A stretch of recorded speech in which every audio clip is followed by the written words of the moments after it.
Herkese merhaba. Bugün de yanımızda ülkemizde çok tutulan Hyundai Tucson'un makyajlı versiyonu var. Yanımızdaki versiyon, daha doğrusu kullanacağımız versiyon, son zamanlarda pek markalarda görmeye alışık olmadığımız dizel versiyon. Bunun yanımızda bir de benzinli versiyon var.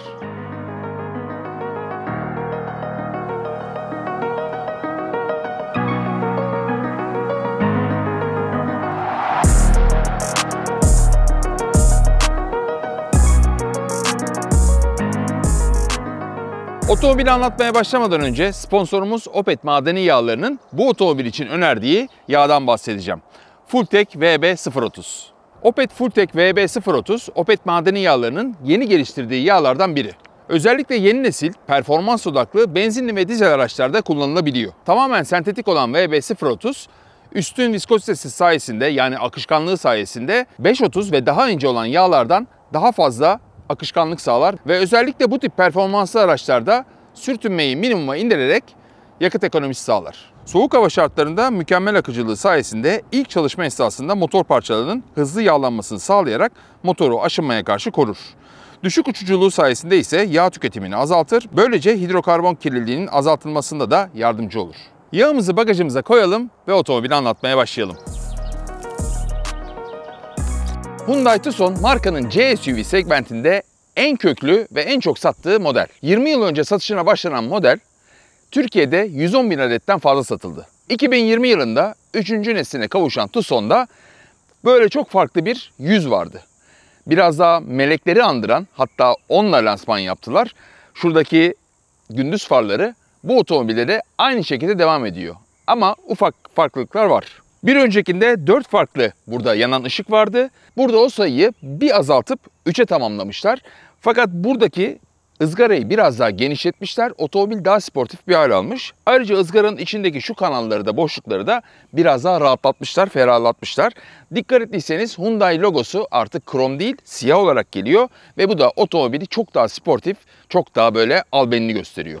Aslında genişleyen ızgarayla birlikte üstten alta biraz daralmış durumda. Yani plaka biraz daha yukarı doğru çıkmış. Ama plakanın alt tarafında biraz daha böyle alt çeneyi daha böyle geniş, daha sportif gösteren bir yapı mevcut. Yani otomobili biraz daha agresif kılmış. Onun yanında asıl farlara gelirsek, farlar aslında aynı. İçindeki komponentler de aynı. Hatta buradaki aktif havalandırma ızgaları da aynı. Ama bu tasarımla birlikte sanki böyle biraz daha sportif, biraz daha agresif görünmüyor mu? Makyajlı Tucson'da motorlar yine değişmemiş. 1.6 litrelik dizel 136 beygir ve arkamda görmüş olduğunuz yine 1.6 litrelik turbo benzinli 160 beygir gücündeki motorlarla geliyor. Hemen bana acaba hibrit ne zaman gelecek diyeceksiniz. Hibrit de yakın zamanda bu kasada yine olacak. Yan taraftan baktığımız zaman otomobilde çok farklı bir durum yok. Jantlarımızın tasarımı değişmiş ama ebat olarak yine aynı şekilde duruyor. 235-50-19 ebadında lastiklerle geliyor. Tabii bu donanıma bağlı olarak bu şekilde geliyor. Jant demişken donanım paketleri de yine aynı şekilde duruyor. En üst paket Elite Plus olarak geliyor ki bu yanında görmüş olduğunuz araçta Elite Plus donanım paketine sahip. Ayrıca Elite Plus donanım paketinde otomobil 4 tekerlekten çekişli olarak geliyor. Diğerlerinde ise sadece önden çekişli olarak ilerliyor. Yeni Tucson'un arkasına baktığımız zaman da dilerseniz diğer araçta onu göstereyim. Aslında çok bir farklılık yok.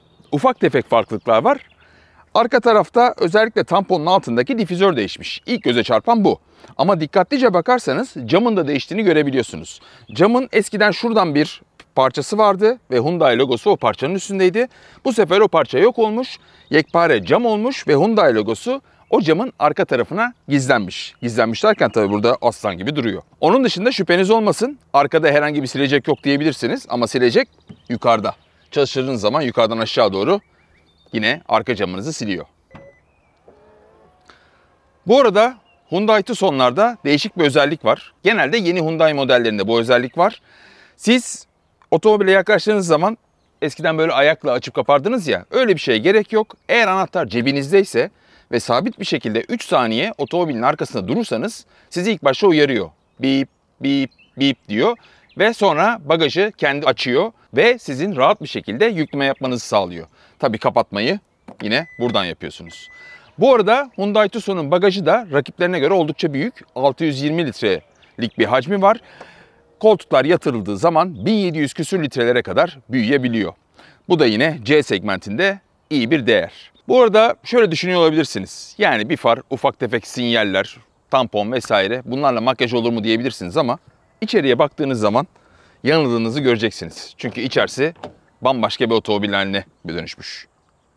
Bir dakika ya, bu benim arabam değil ki. Diğer otomobilde anlatacağız.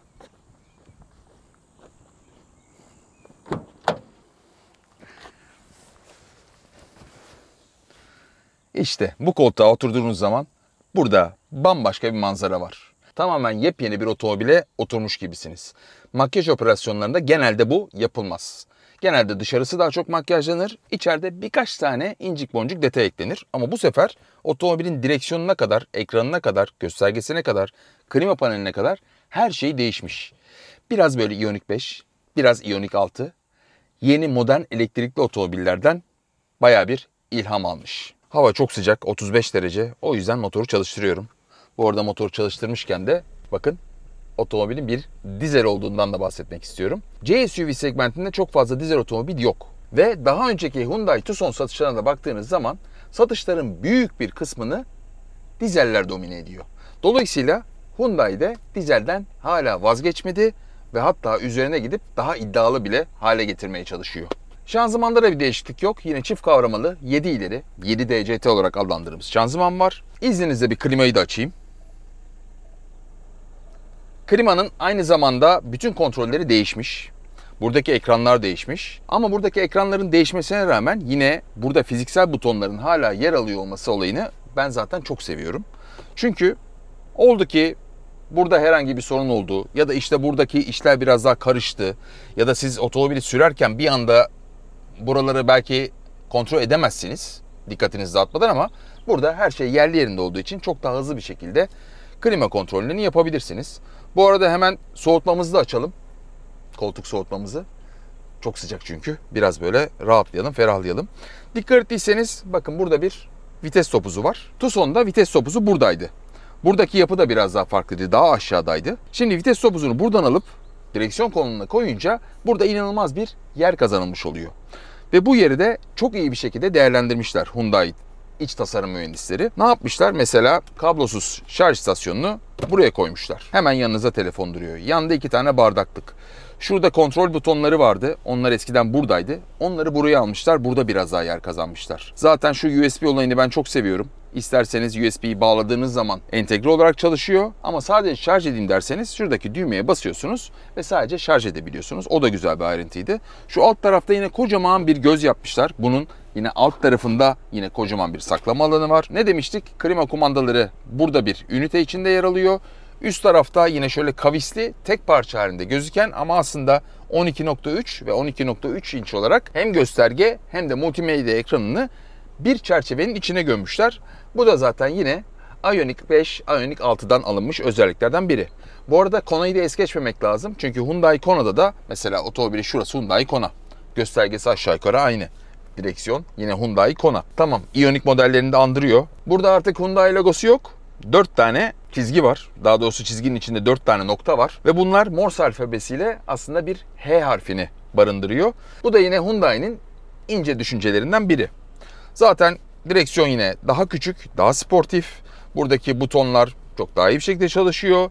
Vites kontrolleri yine aynı şekilde burada yer alıyor. Yine vites kolunun buraya alınması birçok modeldeki gibi buradaki silecek kolunu yok etmiyor, buraya almıyor. Silecek kolu olduğu yerde duruyor. Yine aynı şekilde far, sinyal kolu aynı şekilde duruyor. Sadece buraya bir vites kolu eklenmiş. O da güzel bir ayrıntı. Onun yanında kapı düğmeleri aynı ama şu yan tasarım olarak da yine farklılıklar var. Biraz daha oval gelen ve özellikle daha önce Hyundai modellerinde yer almayan, Tucson'da yer almayan şurada bir kumaş kaplama var.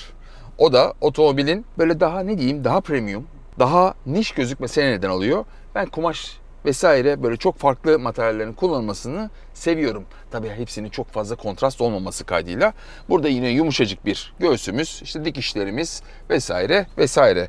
Otomobil bir öncekine göre, evet bir önceki de çok güzeldi ama bir öncekine göre otomobil çok daha albenili, çok daha kullanırken ferah hale gelmiş. Çok daha modern hale gelmiş. Hemen koltukları söyleyeceğim. Koltuklarda değişiklik yok. Ne yazık ki. Ama hala aynı özellik devam ediyor. Ben buradan yandaki koltuğu ayarlayabiliyorum. Otomobilde altyapı olarak değişiklik yok ama biz yine de otomobile bir sürüşe çıkalım. Çünkü sıfır otomobil biraz daha farklıdır. Biraz neler hissettiriyor ondan bahsedeyim. Çok kısa bir tur atıp gelelim. Vitesimizi D'ye alalım ve görüşürüz.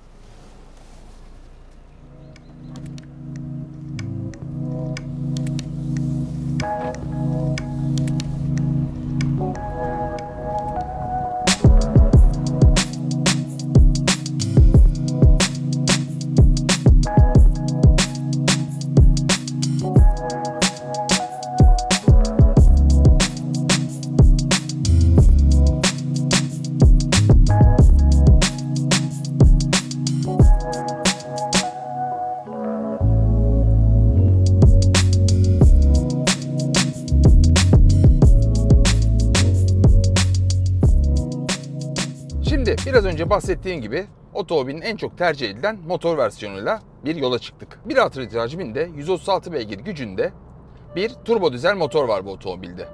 Bu turbo dizel motor Hyundai'nin uzun yıllar kullandığı ve tabii ki her geçen nesilde biraz daha geliştirdiği 1.6 litre hacminde 136 beygir gücünde 320 Nm tork üretebilen 7 ileri DCT şanzımana sahip bir turbo dizel bu. Kısaca bu motorun Hyundai ansiklopedisinde çok önemli bir yeri var. Sorunsuz, performanslı, az yakan, cep dostu, iyi bir motor. Şimdi Hyundai marka olarak uzun süredir, belki yeni duymaya başlamışsınızdır ama GSR2 sertifikasına, normlarına daha doğrusu uzun süredir uyan bir marka. Dolayısıyla çok fazla böyle uyarılar duyabilirsiniz. Buradaki hız limitini geçtin, İşte biraz dikkatsiz sürüyorsun, kemerini takmadın, arkadaki kemerini takmadı gibi sürekli sizi uyaran markalardan biridir. Dolayısıyla kullanırken bu sesleri bol bol duyabilirsiniz.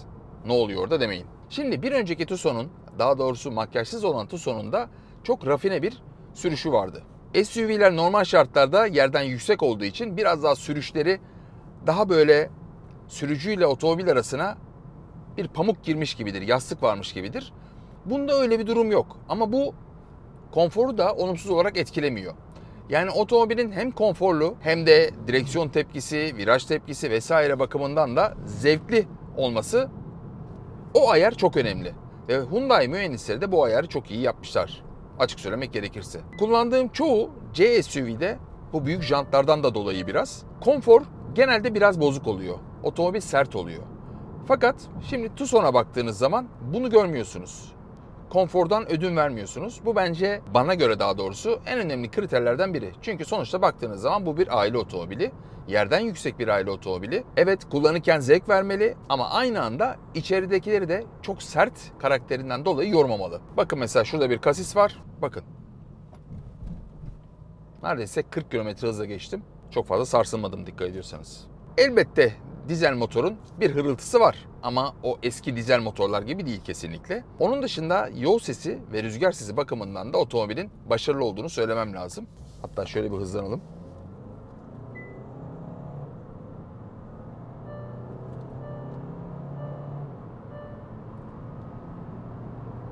Bakın 100 kilometrenin üstüne çıktık. Duyuyor musunuz? Böyle herhangi bir aşırı yol sesi, rüzgar sesi. Çünkü yalıtımı iyi. Tucson'un bu yeni tasarım dili, kokpitinin yeni tasarım dili otomobile biraz daha ferahlık katmış, biliyor musunuz? Kadranlar biraz daha böyle aşağı inmiş. Orta göğüs biraz daha böyle aşağıda. Siz biraz böyle yukarıda oturuyorsunuz ve etrafınıza çok hakimsiniz. Sanki böyle bir cam fanusta oturuyor gibisiniz. Her yere hakimsiniz ve rahat bir şekilde seyredebiliyorsunuz. Bu da bence otomobillerde hem konfor anlamında hem güvenlik anlamında hem de sürüş keyfi anlamında çok pozitif bir özellik. Ama Tucson'un rakiplerine göre bence en büyük artısı 1.6 litrelik motora sahip olmasına rağmen 4 tekerlekten çekiş opsiyonunu sunuyor olması. Elite Plus donanım paketi aldığınız zaman 4 tekerlekten çekişli olarak bu otomobili satın alabiliyorsunuz. Çoğu C SUV'de olmayan bir özellik. Tucson'u bence rakiplerinden ayrıştıran en büyük, en önemli özelliği bu. Eğer Tucson hakkında fikriniz varsa şu özelliği de biliyorsunuzdur. Bakın, sağ sinyal veriyorum ve otomobilin sağ tarafını gösteriyor. Oradaki kamera yardımıyla. Sol sinyal veriyorum ve otomobilin sol tarafını görüyorsunuz. Bu özellikle manevralar esnasında inanılmaz yararlı bir özellik. Eğer manevralar esnasında böyle kaldırımdaki babalar vesaire görmediğiniz objeler olursa onları buradan rahatlıkla görebiliyorsunuz. Makyajlı Tucson'dan şimdilik bu kadar. O zaman bir sonraki otomobilde görüşmek üzere. Kendinize iyi bakın. Hoşça kalın.